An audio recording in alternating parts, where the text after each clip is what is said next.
Should you monitor everything or just the stuff that'll shut you down? You would think more resources, more data, more visibility, the better reliability, right? Well, in a lot of cases, that's not necessarily true. Maybe we need to focus our resources and monitor what matters rather than monitoring everything. That's a lot of times the problem. A lot of times our instincts will leave something on the table, and that's where that criticality versus coverage debate comes into play.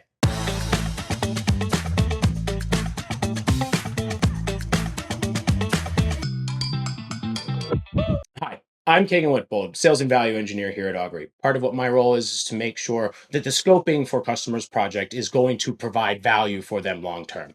This series is called 5 Minute Maintenance, and it's exactly what it sounds like. One concept, one framework, 5 minutes. Let's get into it. When a plant starts a monitoring program, the question they face immediately is let's put sensors on everything, which is the coverage approach, versus the let's monitor only the critical assets, which is more of the criticality approach. Both have merit, but both have some pitfalls and traps in terms of coverage and where it can leave you vulnerable. This is where the coverage versus criticality debate comes into play. Coverage, a lot of times, feels safe. Monitoring more machines gives you better insight into the reliability and health of your performance of your assets.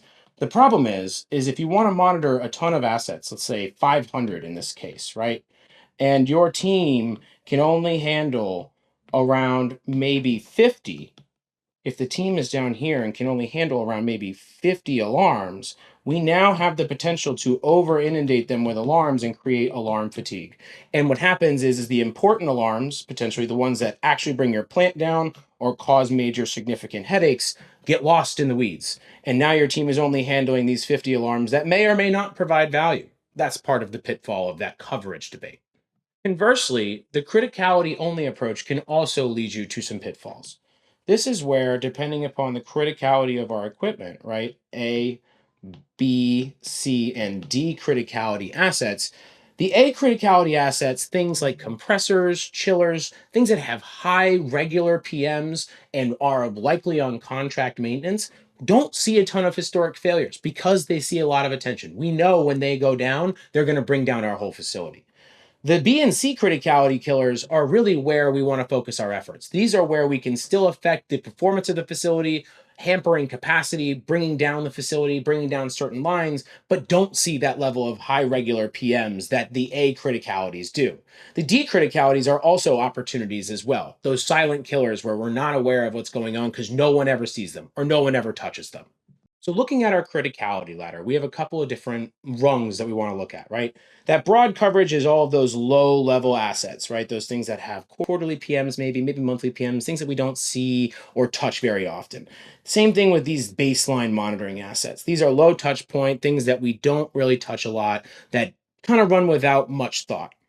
The next is some of those C criticality assets. Those are those high run times that we do need a little bit of early warning on, but won't necessarily kill our plant, right? May hamper capacity or hamper production in some way. Then we're looking at B criticality assets, some of those more critical assets that maybe have active issues or are known problem children, but aren't necessarily entire plant killers, right? Things that'll bring down a whole line or hamper our production in a pretty significant way. Versus those A criticality assets, right? Those high attention assets, things that are on high PMs, that have high investigations involved with them because we know that they will kill our whole plant, right? So we just talked about the criticality ladder and how we use it in the real world. Let's apply that to a real world customer that Augury had experience with. I had a customer that was looking at monitoring exclusively utilities in one of their facilities. All of their utilities, their compressors, their chillers, etc., were all determined to be A criticality. If they fail, they bring down the whole facility. Makes perfect sense. The problem is that those equipments are on heavy contract maintenance. They're PM'd monthly. They're touched all the time. They're heavily maintained. They see very little failure. So part of the issue there is that those process and production assets that were not monitored saw multiple failures in the same amount of time since we were monitoring those utilities. And those process and production assets are really the thing that's driving cost for them. They have redundancy in their utilities, but they don't have redundancy in their production assets. That's the thing that's really driving cost and downtime for them rather than utilities. And this is where that gap from the criticality approach really comes into play. So, coming back to the coverage versus criticality debate, it really comes down to a mixture of both, right? It isn't just looking at only coverage assets or only criticality assets. It's actually a mixture of the two, right? And I think the perfect project falls somewhere in between the most critical and covered assets that's in a facility. This is where some of that high dollar value failures come into play. The things that don't see a lot of coverage, that don't see a ton of criticality, but still impact the performance of a plant. This is exactly how we approach it at Augury.